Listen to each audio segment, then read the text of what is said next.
The Epstein scandal just exploded again, and this time the media can't contain it. Ghislaine Maxwell singing like a canary, naming up to 100 people connected to that island.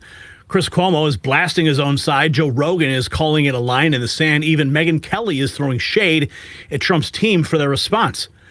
Yes, the metadata is being analyzed, the lawsuits are flying, and suddenly everyone who called this a conspiracy theory is running for cover. So what happens when the truth becomes too big to bury? Well, you're about to find out, so keep on watching. Now, you probably think your 401k is safe, but it wasn't designed to make you wealthy. It was built to shift retirement costs and risks onto you, leaving your savings exposed to crashes, inflation, and chaos. But Americans are waking up and taking control of real assets like gold. Noble Gold Investments has helped thousands secure their future by converting part of the 401k into a tax-advantaged gold IRA without penalties or headaches. It's safe and simple and smart. Visit nextnewsgold.com to get your free wealth protection kit and discover how to safeguard your savings. Open a qualified account today and receive two 5-ounce silver America the Beautiful coins absolutely free. That's nextnewsgold.com, your exit from the danger zone, or call 877-646-5347 and tell Colin that Gary said what's up. Okay, so President Trump going on the offensive, demanding Rupert Murdoch testify under oath immediately. Trump is unleashing a legal firestorm, moving to expedite the deposition of the 94-year-old media titan Rupert Murdoch just 15 days after filing a massive defamation suit against the Wall Street Journal over a salacious and allegedly fabricated report tying Trump to Epstein. Citing Murdoch's failing health and advanced age, Trump's legal team is demanding answers fast. According to the court filing, Murdoch has access to all the information regarding the decision to publish the damning article, giving him an unfair advantage while Trump is left in the dark. Now, Trump's attorney wrote that Murdoch would not suffer any prejudice significant enough to outweigh the good cause that exists to grant this motion. The motion asserts that the birthday card story at the center of the report does not exist, citing the entire narrative as a political hit job. This bold move is a direct counterattack on the mainstream media machine. Murdoch, the architect behind News Corp, now stands at the legal crosshairs as Trump fights to expose what he calls malicious and defamatory journalism designed to sabotage him. Now, the judge has ordered a response to Trump's motion by August 4th, so the countdown to truth has just begun. Murdoch may soon be forced to speak under oath. And a lot happening with the Epstein files. We would play this clip from Newsmax, but I just want to make a point here to state that Chris Cuomo now blasting the left over Epstein. They should shut the F up. They weren't into it when they had the ability to do something. Says outrage is now just political theater targeting Trump and not real moral concern.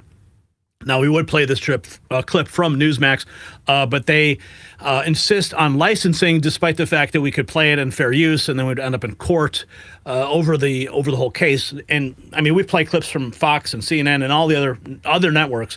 Newsmax is the only one that issues hard strikes. They have a whole team of people that scour the web and like to try to shut down YouTube channels that play their clips. We could just go ahead and promote them. And I guess they just want us to pay licensing, despite the fact that we are clearly in fair use. But speaking of fair use, here's a CNN mention Sununu mocking Trump's Epstein Island denial. We're going to get to that first. Let's play the denial that President Trump has stated. This is huge too. So much is happening. So much is happening. Let's get to what President Trump said just 11 hours ago overseas. Very easy to explain, but I don't want to waste your time by explaining it. But for years, I wouldn't talk to Jeffrey Epstein. I wouldn't talk because he did something that was inappropriate. He hired help. And I said, don't ever do that again. He stole people that work for me. I said, don't ever do that again. He did it again. And I threw him out of the place, persona non grata.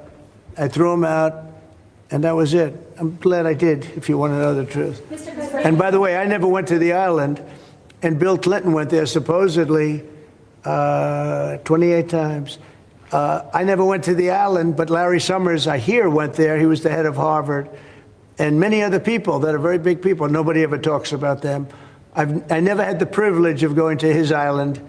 And I did turn it down, but a lot of people in Palm Beach were invited to his island. In one of my very good moments, I turned it down. I didn't want to go to his island. Yeah. So President Trump did not want to go to the island after multiple attempts. So here's Sununu mocking President Trump's statement about not going to the island. Listen. Go to the island. So Governor Sununu, Ghislaine Maxwell was basically Jeffrey Epstein's groomer for years, bringing him young women, and she was convicted and sent away for 20 years. Is this a case President Trump wants to pick up?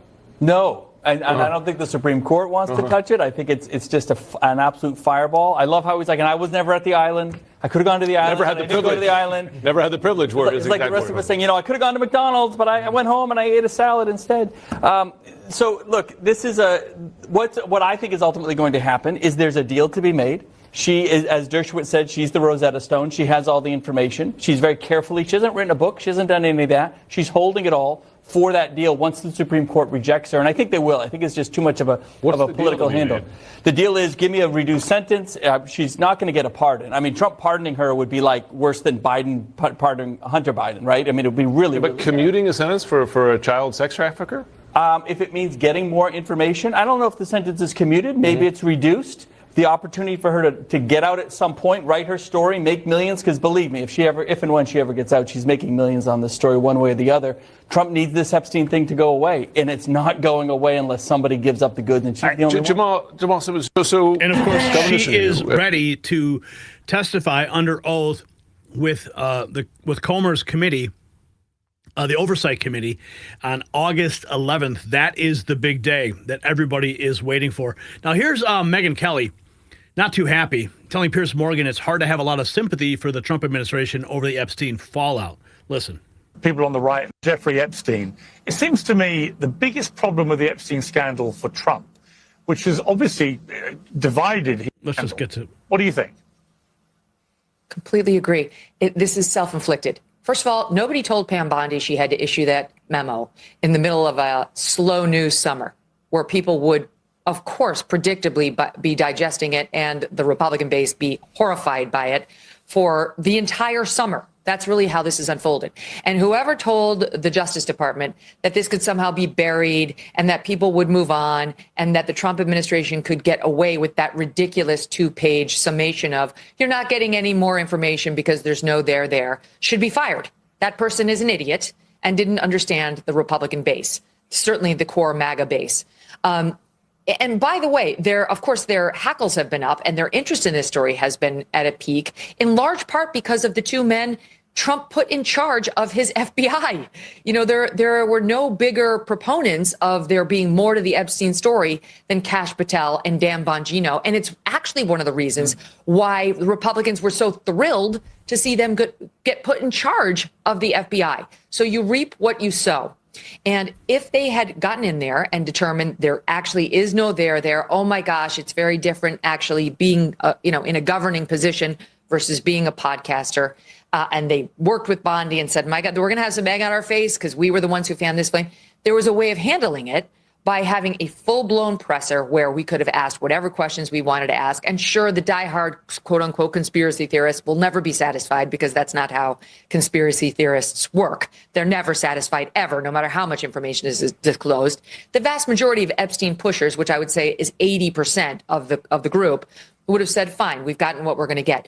It was mishandled from the start, and that's why there was a day on that Friday, early July, where Dan Bongino said behind the scenes, it's either Bondi or me, but one of us is going.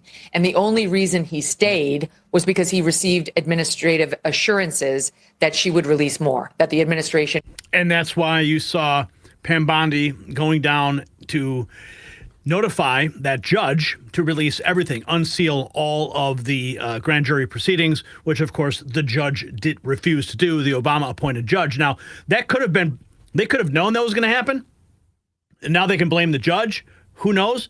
Now, here's Joe Rogan calling the Epstein scandal a line in the sand and claims that Trump admin is gaslighting his supporters. These guys. Yeah. So a guy like that decides, yeah, he's going to off himself. And again, but here's the thing. It's like these guys that are all involved in this are still, they've been around for a long time, and they have this mentality that existed before the internet, where you could just kind of put stuff out there, and you wouldn't have all these psycho sleuths out there that are going to go over everything with a fine-tooth comb, especially guys who are tech wizards who can look at the metadata and he can figure this kind of stuff out. Well, shit died a lot quicker. You're right. So something would happen, and look, we still have ADHD, right? Collectively as a nation, right? I mean, things move on, and I think maybe that's what they're, some people are saying. Look, they've called the recess on Capitol Hill because they figure by the time they come back in September, everybody will have moved on from this, right? Yeah. I think they're wrong. I don't think this feels like and just looks like that one of those handful of conspiracies, again, you go to JFK or whomever, that's just going to hang around. This is a line in the sand. Yeah. This one's a Yeah. line in the sand. Yeah. Because this is one where there's a lot of stuff about, when we thought Trump was going to come in and a lot of things are going to be resolved. Yeah. We're going to drain the swamp. We're going to figure everything out. And when you have this one hardcore line in the sand that everybody had been talking about forever, and then they're trying to gaslight you on that. Well, you would have thought that. Is that your phone? Yeah, I hope not. Oh, it's my wife. Should I answer? Silent, buddy. Yeah, it's on. It was on silent, but it still goes. How does that happen? It literally. So, Rogan, he's not pleased. A lot of Americans are not pleased. Okay, here's Alan Dershowitz saying he was introduced to Jeffrey Epstein by Lady and Lord Rothschild. That goes all the way to the top, doesn't it? So I did absolutely categorically nothing wrong. And, that's what lawyers do and that's what people do. I was introduced to him by the Lady and Lord Rothschild. Wow. And I was told, yeah, and he knew all the most prominent people. Yeah, of course he knew all the prominent people, right? Ghislaine Maxwell spilling the tea on nearly 100 different people who could be connected to Epstein during her 2-day meeting with Justice Department officials, as we have been reporting. And now we have this. On July 6, 2007, a 23-page letter from Epstein's lawyers, Alan Dershowitz and Gerald Lefcourt, said that Epstein was co-founder, I didn't know this, of the Clinton Global Initiative, which became the Clinton Foundation. Epstein was the co-founder of the Clinton Global Initiative. All right, let that sink in. The letter was tied to a successful plea deal before Epstein was charged. This directly ties Hillary and Bill Clinton to the Epstein network. Here's the letter. Don't believe me. Sent by Federal Express. Boom. Connecting. I did not know. I mean, I'm actually blown away. I didn't realize it. I mean, I knew there was a connection, that Billy liked to go down there and hang out on the island, but I had no idea that Epstein was connected directly to the Clinton Foundation. Here's an interesting point. I don't know if many people have brought this up, but Virginia Giuffre claims she was forced to do things with several powerful men, including, as you can see on the screen, a former prime minister. The allegation was revealed by Alan Dershowitz, who cited her claims while attempting to undermine her credibility. Giuffre also named Prince Andrew, New Mexico's former governor Bill Richardson, MIT professor Marvin Minsky, Hyatt chairman Tom Pritzker, and others. And Dershowitz sued Giuffre into silence. And we're finding out this. I'm not sure. This was posted 2 days ago. I've heard about this. Release the list, Myrna X says. So this person can be exposed. They write that friendly reminder that this liberal turd meathead was on Epstein's island. What was he doing there? Yeah. Also this. What does the Justice Department want out of Ghislaine Maxwell? She's a proven liar and trafficker. The timing of her meeting with Deputy Attorney General Blanche doesn't pass the sniff test. Senate Judiciary Committee posting this from the Democrat side. Now, of course, her meeting could lead to a commutation. It could lead to a pardon, as you heard in the earlier clip. What would that do? I'm sure people would be up in arms. But again, we have to, I don't know. Like, what do you guys think? Do you think that her sentence could be commuted so that we could get the answers? So we can get the full truth and nothing but the truth? I don't know. So President Trump, of course, overseas, still being hammered regarding Epstein. I mean, he's overseas right now. He's in Europe, and he's getting asked questions about this stuff. Let's check out this.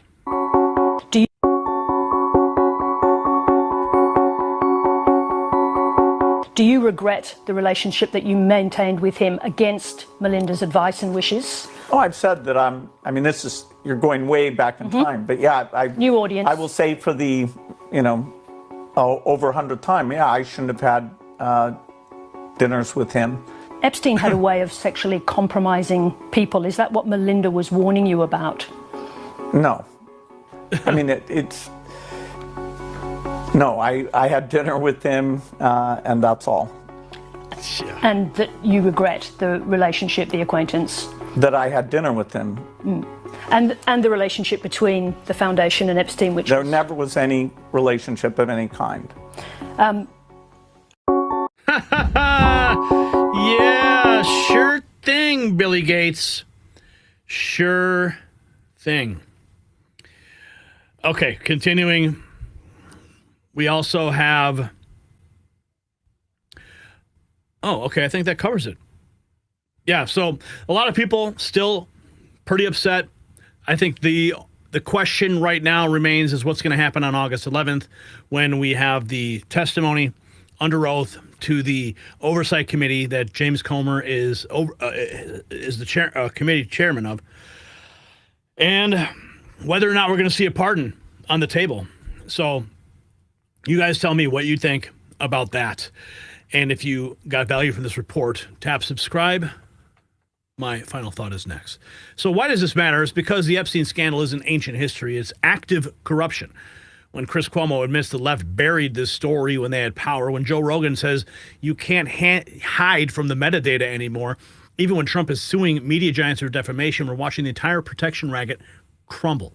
For years, they called us conspiracy theorists, said asking questions made us crazy. Now Ghislaine is talking, naming names, cutting deals. Alan Dershowitz admits the Rothschilds introduced him to Epstein. Virginia Guffey's testimony keeps getting validated, and suddenly everyone who mocked us is real quiet. So here's the question. Do you believe we'll ever see the full client list, yes or no? Drop an answer in the comments. And while you're fired up, check out the merch shop. It's linked below. Wear your truth on your sleeve because America deserves answers.